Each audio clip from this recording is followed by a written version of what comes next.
We all saw it coming, but it's still sad to see. Blake Griffin has played his final game as a Piston. He spent essentially 3 seasons with the Pistons, but only one that will put him down in Pistons history for years to come. And that is the 2018-2019 season. Some might argue would be a MVP caliber season had he not been on a team that only got the 8 seed. He carried this team to the playoffs, averaging 24.5 points, 7.5 rebounds, and 5.4 assists, as well as shooting 46.2% from the field and 36.2% from deep. And believe it or not, this happened less than 2 years ago. Blake Griffin, since then, has dealt with a lot of injuries and his play has decreased, and the Pistons and Griffin both decided that it is time to part ways, and to prevent further injuries, Griffin will be sat out until the Pistons find a trade or buyout partner. The Detroit Pistons are attempting to rebuild, as they have 3 new rookies, one of whom injured Killian Hayes, but Saddiq Bey, a recent NBA Eastern Conference Player of the Week, and Isaiah Stewart, one of the most energetic rookies in the NBA, both are looking extraordinarily good, as well newcomer Jeremy Grant would like to play at the 4 again and has been playing extraordinarily well. Blake Griffin, on the other hand, is just not really a part of this rebuilding team, as he's 31, still getting paid $30 million, and wants to go somewhere where he can win in the twilight of his career. So in this video, we're going to be looking at where Blake Griffin can go and where the Pistons can go from here. First, we are going to look at the Blake Griffin side of things. The most likely scenario is that Blake Griffin gets bought out and not traded because of his massive contract. And if that were the case, where would he go? The top rumor destination is currently the Brooklyn Nets. The Brooklyn Nets are looking for depth. They recently signed Andre Robertson, but could still use some depth with their big men, as DeAndre Jordan is not who he used to be, and Nicholas Claxton has not played yet this season. So Blake Griffin would be a wonderful piece for the Brooklyn Nets, although he would probably come off the bench for the first time in his career in a very long time. I don't see why Blake would have a problem with this, however, as he would be on one of the best teams to get a ring, something that he has not gotten yet in his career, as the Lob City Clippers never got past the second round. So Blake Griffin could go to the Nets. Another place he could go is the Portland Trail Blazers. Like the Brooklyn Nets, the Trail Blazers also struggle with their big man depth. Their power forward is currently Robert Covington. However, he is more of a natural 3, and they could put Griffin at the 4 and bench Derrick Jones Jr., and then have Melo still as their 6th man off the bench. By the way, Melo obviously being Carmelo Anthony. Melo is Carmelo, not LaMelo, just for the record. So, the Trailblazers and Nets are both great options for Blake Griffin. There are not many other places he would fit. Some might say the Celtics. Even though he is just 6'9", he is a lot stronger and more muscular than Tristan Thompson, so it could work if he was to go to the Celtics. But for Blake Griffin, it is clear that he fits best with either the Blazers or the Nets, so watch out for those 2 teams to have a bidding war with him. And now for the Pistons side of things. The Detroit Pistons obtained Blake Griffin as a last-ditch attempt to get the 8th seed during the 2017-2018 season. Sam Van Gundy wanted to save his job by making the playoffs and try to contend for the playoffs while building a young core, as they already had rookie Luke Kennard, who they drafted 12th overall.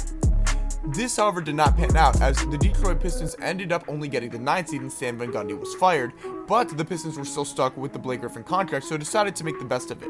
The 2018-2019 season Blake Griffin had was a surprise to all, as he could have been an MVP candidate had the Detroit Pistons been better. Even so, Blake Griffin had an absolutely incredible season that ended up getting the Pistons the 8th seed in the playoffs, even though they did end up getting swept by the Bucks. Because of this, the Detroit Pistons ended up deciding to go all in on getting a 6th seed and possibly even winning some more playoff games. So they ended up signing Derrick Rose to help out Blake Griffin, but Blake Griffin was injured at the end of the season, ended up playing games 3 and 4 against the Milwaukee Bucks with a torn meniscus.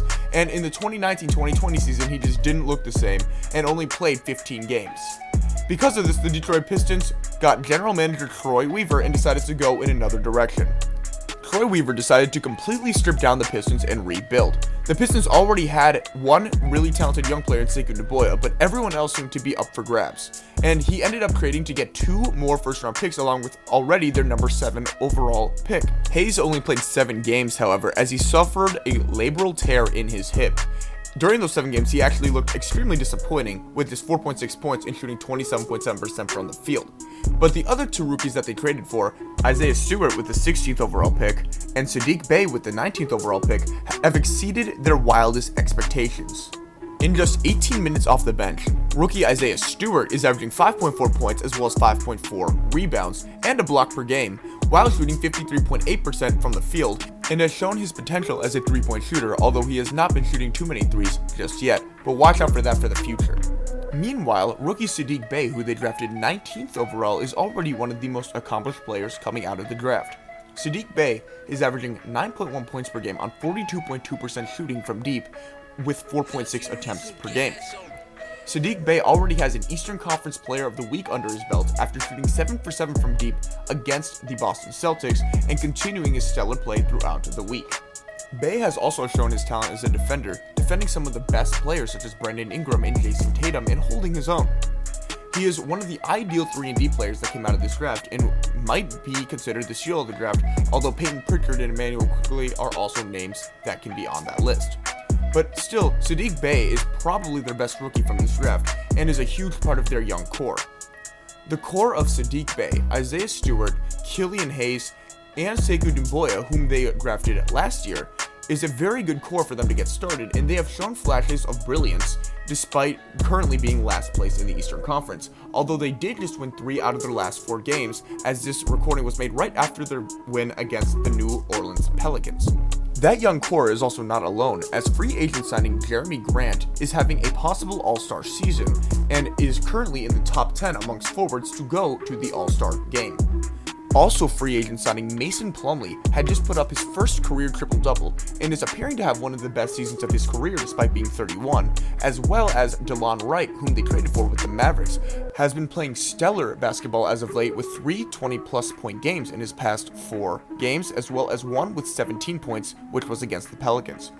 The Detroit Pistons' future is looking a lot brighter than many might think, as their wins have come against teams like the Lakers, the 76ers, and the Brooklyn Nets. So watch out for the Detroit Pistons in the coming years, as they may catch a lot of people by surprise. This Pistons team is arguably the most exciting since the Chauncey Billups and Going to Work era back in the 2000s. So watch out for the Detroit Pistons.